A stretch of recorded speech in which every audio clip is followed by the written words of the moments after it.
Bienvenue sur le téléphone vert, la chaîne qui vous donne des réponses pratiques à des questions écologiques complexes. Aujourd'hui, nous allons parler d'empreinte carbone. En France, nous émettons encore près de 10 tonnes de CO2 par an et par personne, soit 5 fois plus que l'objectif visé pour atteindre la neutralité carbone. Alors concrètement, qu'est-ce que l'empreinte carbone? Comment peut-on la mesurer en tant que citoyen? Et surtout, comment peut-on la réduire? Pour y répondre, nous recevons Florian Paluel. Florian Paluel est responsable du développement durable de la marque d'Action Outdoor Picture et il est aussi animateur de MyCO2, un outil d'évaluation individuelle d'émissions carbone. Bonjour Florian. Bonjour Juliette, merci pour l'invitation. Je m'appelle Florian, j'ai 32 ans, je travaille chez Picture effectivement depuis une dizaine d'années. Ça fait 3 ans que je suis à 100% sur les sujets environnementaux et sociaux. Et à côté de ça, je suis animateur effectivement d'un outil qui s'appelle MyCO2, développé par l'agence Carbone 4 pour calculer les empreintes carbone individuelles. Alors pourquoi faut-il s'intéresser à l'empreinte carbone? Alors du coup, s'il y a le mot carbone derrière, il y a un problème sous-jacent de climat. Donc je vais d'abord commencer cette petite entrevue par une vision macro d'un problème climatique et après on va recentrer sur le micro. Donc qui dit carbone dit climat, un consensus scientifique de 100% des scientifiques du GIEC par rapport à l'influence humaine du réchauffement climatique actuel. Donc là on est à plus 1,1 degré de réchauffement par rapport à l'ère pré-industrielle, donc par rapport à l'ère qu'il y avait en 1850. Donc plus 1,1 degré de réchauffement 2022 et des conséquences qui sont largement visibles, donc des conséquences du changement climatique qui se manifestent par une augmentation de l'intensité de la fréquence des événements extrêmes, des sécheresses, des canicules, des méga-feux, des inondations, des vagues de chaleur extrêmes. Donc tout ça, il faut le prendre en considération. C'est là, c'est maintenant, c'est le nouvel état du monde, il n'y a pas de retour en arrière. L'inertie des gaz à effet de serre dans l'atmosphère fait que c'est plié, c'est comme ça, 1,1. Ce qu'on peut faire, c'est éviter que ça continue à se réchauffer. Alors justement, quels sont nos objectifs de réduction à court terme? Clairement, si on continue sur la pente actuelle, ou sur une pente qui est plutôt montante des émissions, les 1,5, qui était l'objectif des accords de Paris en 2015, ils seront franchis dans une dizaine d'années. Donc on veut surtout pas arriver à ça. Malheureusement, la trajectoire actuelle nous y emmène dans 10 ans. Et voire même à 2,7 degrés de réchauffement à la fin du siècle, Donc clairement, il y a des réductions majeures et très vastes à entreprendre. On parle de moins 43% de réduction à l'échelle mondiale d'ici 2030 et un peu plus de l'ordre de moins 55 pour l'Europe et pour la France. Donc on se rend pas compte, mais moins 43 à l'échelle mondiale, moins 55 à l'échelle européenne et française, c'est majeur. C'est des transformations systémiques. C'est un ciblage ultra prioritaire des principales causes d'émissions de gaz à effet de serre. Et donc, c'est absolument majeur. Ouais. Alors, qu'est-ce que finalement l'empreinte carbone et comment puis-je la mesurer à mon échelle, à l'échelle individuelle? L'empreinte carbone, c'est un indicateur qui va te mesurer l'impact sur le climat d'une activité. L'activité que tu peux avoir toi, que je peux avoir moi, que peut avoir une entreprise, un État, une collectivité, une ville. On mesure toutes les activités de cette entité qu'on cible et des activités qui sont très très souvent liées à la combustion d'énergie fossile, charbon, pétrole, gaz. Donc à la fin, on récolte comme une espèce de score, un chiffre en tonnes de CO2 équivalent. On dit équivalent parce que on prend en compte tous les gaz à effet de serre et après on les agrège sous le format CO2. Donc voilà ce que c'est l'empreinte carbone. Il faut différencier les émissions directes. Donc par exemple, toi en tant qu'individu, tu prends ta voiture. La voiture brûle du pétrole, c'est des émissions directes. T'es une entreprise, t'as une chaudière, tu brûles du gaz pour te chauffer, c'est des émissions directes. Donc ça, tout est comptabilisé. Et les émissions indirectes, qu'on appelle aussi les importations, des produits qui sont fabriqués ailleurs, mais que tu consommes ici. Et donc ça fait partie de ton empreinte carbone. Par exemple, je fais du tennis, j'ai une raquette de tennis, les émissions me sont octroyées parce que je l'utilise, parce que je l'ai achetée, parce qu'elle est à moi, mais elle a été produite ailleurs. Donc tout ça entre dans ton empreinte carbone, que tu sois une entreprise, un individu, un État. Et le tout, c'est de bien comprendre les ordres de grandeur, quels sont tes principaux postes d'émission, pour après savoir comment les réduire et savoir où placer tes priorités. Et alors justement, en France, à quoi ressemble l'empreinte carbone par personne en moyenne? Alors, elle est de 9,9 tonnes de CO2 équivalent par personne par an.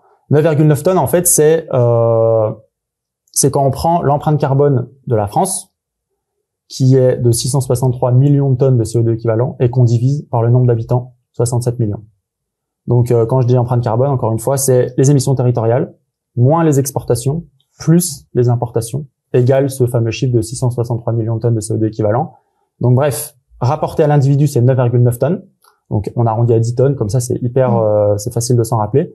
10 tonnes, c'est alors que l'objectif, il est de 2 pour pour l'entre 2030 et 2050. Donc, c'est une réduction de 80%, le passage de 10 à 2. Et donc, c'est là où c'est intéressant d'utiliser un outil, notamment comme MyCO2, pour, à l'échelle individuelle, comprendre où sont les émissions. Parce que c'est ce 9,9, donc on va dire 10 à partir de maintenant, c'est une moyenne. Donc, bien sûr, une moyenne masque des disparités, masque des inégalités, et notamment entre les 1% les plus riches, les 9% de derrière, les 40% du milieu et les 50% des plus pauvres. Il y a de telles disparités dans la manière dont on émet des gaz à effet de serre qu'une moyenne va masquer par défaut ces inégalités. Donc, MyCO2 est l'outil qui permet de comprendre à mon échelle individuelle, ce n'est plus une moyenne, ce sont mes émissions, de quelle nature elles sont. Est-ce que c'est la voiture, majoritairement? Est-ce que c'est l'avion? Est-ce que c'est le chauffage? Est-ce que c'est ma consommation de numérique, ma consommation de loisirs sportifs? Est-ce que c'est mon alimentation ultra carnée? On fait ce calcul, on comprend les émissions, on a les piliers d'émissions par personne et on est capable ensuite de comprendre où sont les leviers principaux de réduction. D'accord. Alors concrètement, qu'est-ce que je peux faire si je veux réduire rapidement, efficacement mon empreinte carbone? Alors, en plus de cet outil MyCO2, Carbone 4 a pondu un rapport il y a quelques années qui s'appelait Faire sa part, pouvoir et responsabilité des individus, des entreprises et de l'État dans la lutte contre le changement climatique. À l'échelle individuelle, ce qui est très clair, c'est qu'il y a une dizaine d'actions gratuites, fortes, qui ressortent, qui ont le plus gros potentiel de réduction. Je vais pas lister les 10, mais si on cite les 5 premières, on a déjà un régime végétarien. Ensuite, on a 3 actions fortes autour de la mobilité, à base de réduire drastiquement l'avion, covoiturage vraiment fort et transport en commun de manière générale, le vélo bien sûr, le vélo pousser le plus possible sur les trajets du quotidien. Et en 5e position, c'est là qui est intéressant, vu que j'interviens entre autres pour Picture, c'est la réduction de l'achat de vêtements neufs. Ça, c'est des actions qui sont entre guillemets gratuites, parce que finalement, faire moins de choses d'un point de vue de la mobilité, notamment moins d'avions, moins de voitures, plus de covoit, manger moins de viande, tout ça, c'est de une, ça coûte 0, voire même on récupère un peu d'argent. Et après, par contre, quand on bascule sur les actions payantes, qui ont aussi des gros potentiels de réduction, c'est le passage d'une voiture thermique à une voiture électrique. Si on est consommateur d'une voiture thermique, dans un premier temps, bien sûr, il faut toujours rapporter à soi les émissions, et la rénovation thermique de son habitat.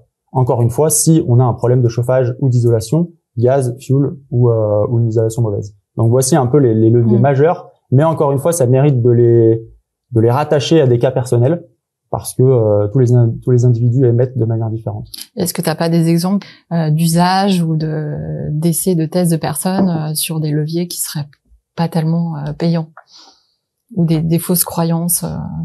En gros, si je fais l'exercice inverse que tu me demandes, c'est de se focuser sur les points les plus émissifs. On aura les plus émissifs et on aura l'avion, on aura un chauffage fuel ou gaz et on aura une alimentation carnée.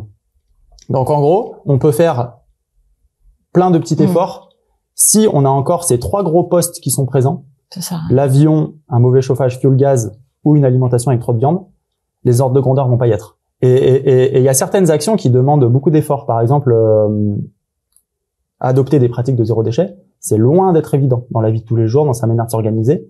Et pour autant, le potentiel de réduction d'un point de vue de l'indicateur CO2 climat, il va pas être si dingue que ça par rapport à du jour au lendemain réduire drastiquement la viande ou passer de 10 déplacements dans l'année en avion à 2. Là, les ordres de grandeur vont y être. Donc attention à ces petites notions à avoir en tête. Ouais. Et alors, si je fais ma part au maximum, à l'échelle de tous les Français, admettons qu'on fasse tous notre part, si on devait comparer après le gain de réduction carbone comparé aux entreprises, qu'est-ce que tu peux nous dire là-dessus? Donc tout à l'heure, je parlais d'une moyenne française à 10 tonnes, un objectif à 2 tonnes. Cette réduction de 80%, passage de 10 à 2, elle est séparée d'une certaine manière, donc entre les entreprises, l'État et les individus. Pour autant, à l'échelle individuelle, si on se met vraiment en en mode combattant pour le climat, on peut avoir une réduction de l'ordre de 45%. Une moyenne un peu plus réaliste nous enverrait plutôt autour de 15-20%, mais c'est loin d'être anodin. Et bien sûr, le reste passe par un engagement fort de l'État d'un point de vue législatif, d'un point de vue d'embarquer même tout le monde dans la démarche, de former, de faire comprendre le problème, et d'être fort, ouais, d'un point de vue de la stature d'un État. Et après, tout ce que peuvent faire les entreprises, parce que quand on consomme, tout à l'heure je parlais de la raquette de tennis, j'ai acheté une raquette de tennis auprès d'une marque. Si cette marque a travaillé sur l'empreinte carbone de ce produit, mais par effet rebond, ça va améliorer mon empreinte carbone aussi. Donc du coup, c'est vraiment ce mariage de l'État, des individus, de l'entreprise qui fait que ça va aller dans le bon sens, mais on est loin d'être anodin avec un engagement individuel, donc ça c'est à retenir, quoi. Et justement, alors toi qui traites ces questions dans ton quotidien, comment t'en parles simplement à ton entourage, à tes proches? Comment tu fais pour les sensibiliser, les embarquer de manière assez simple? Ouais. Alors le plus dur, je trouve, c'est d'éviter le débat du dimanche midi un peu stérile, où t'as Jean-Michel qui va te parler de ceci, Long qui va te parler de cela, le nucléaire qui va toujours un peu rentrer dans la discussion à un moment donné. On va parler des Chinois, des Indiens qui sont trop nombreux. C'est des débats flingués et la plupart du temps, ils ne mènent nulle part. Donc, ce que je conseillerais, ce que j'essaye de faire, ça marche pas toujours, c'est de poser un cadre en mode, OK, là, on se prend 1 heure pour en parler proprement et peut-être que ça passe par un atelier MyCO2 justement pour tous partir sur un socle commun de connaissances, un socle commun d'infos, parce qu'en fait, l'atelier de calcul de son empreinte carbone démarre par 15 minutes de mise à niveau sur le climat. Les émissions historiques, la situation actuelle, les trajectoires futures. Donc ça, au moins, ça pose le débat. Vu qu'il y a un consensus scientifique, personne n'est censé le remettre en question. Ou alors, si on tente, il faut être sacrément culotté et avoir des excellents arguments, et publier dans des revues scientifiques avec comité de lecture. Ça, c'est encore un autre délire. Donc bref, commencer déjà par avoir ce rapport-là propre au sein d'un débat propre qui peut avoir lieu suite à une conférence MyCO2. Essayer de pas être trop clivant, de dire qu'on est tous embarqués dans ce sujet. Les canicules touchent tout le monde. Des problèmes d'isolation, de rénovation thermique sont aussi des problèmes de climat et de justice sociale. La situation actuelle avec une guerre en Ukraine est liée aussi à un approvisionnement pétrolier de la Russie qui finance la guerre. Pétrole égale climat. Il y a plein de corrélations comme ça. Qui existent et en fait qui vont toucher tout le monde. Donc la personne qui dit non, moi ça me concerne pas, en fait c'est faux, parce qu'elle a une activité quelle qu'elle soit et elle va être touchée à un moment donné. Donc ouais, cette manière d'être inclusif, tout le monde est concerné, et d'avoir un débat le plus propre possible, lié à des connaissances de base qui sont scientifiques, c'est quelque chose que je pense fort pour pas que ça soit justement un débat qui part dans tous les sens. D'accord. Et si demain, alors du coup, je veux m'engager dans cette action et aller un peu plus loin, est-ce que tu as des exemples où tu préconises des actions collectives ou des organismes vers lesquels se tourner? Ouais, carrément. C'est vrai que ce relais collectif, c'est un très très bon moyen d'aller au-delà de ce que je peux faire en tant qu'individu. Par exemple, j'ai beau être ultra engagé sur plein de points, je suis copropriétaire. Mon immeuble est chauffé au gaz en chauffage collectif. Je suis un peu limité par ce système proche de moi qui est mon immeuble. Ou alors je suis polonais, je fais un maximum d'efforts, je prends le train. Malheureusement, le train est alimenté par une électricité au charbon. Donc là, c'est le système qui m'empêche d'aller plus loin dans ma capacité à réduire mes émissions. Donc du coup, une bonne manière d'aller au-delà de ça, c'est de s'engager. Ça peut carrément prendre une forme d'engagement politique, mais sinon un engagement associatif c'est déjà très cool. Là il y a plein de manières de le faire. Devenir animateur MyCO2 c'est une bonne idée, mais il y a plein d'assauts qui marchent aussi. Pour faire une petite anecdote, une petite parenthèse sur le textile, il y a un collectif qui s'appelle En Mode Climat, qui est vachement intéressant sur bouger l'industrie textile pour avoir plus de législation, plus de lois. Donc pourquoi pas s'impliquer si on est représentant d'une marque de textile dans ce mouvement-là et dédier un peu de temps au sens de ok, mon métier je le transforme d'une certaine manière à dédier une heure par semaine, 2 heures par semaine à cet asso ou à une autre. Donc ça c'est des bons moyens de s'engager sur la vie locale. Il y a vraiment beaucoup de choses à faire. Merci Florian. Merci pour l'invitation, merci beaucoup.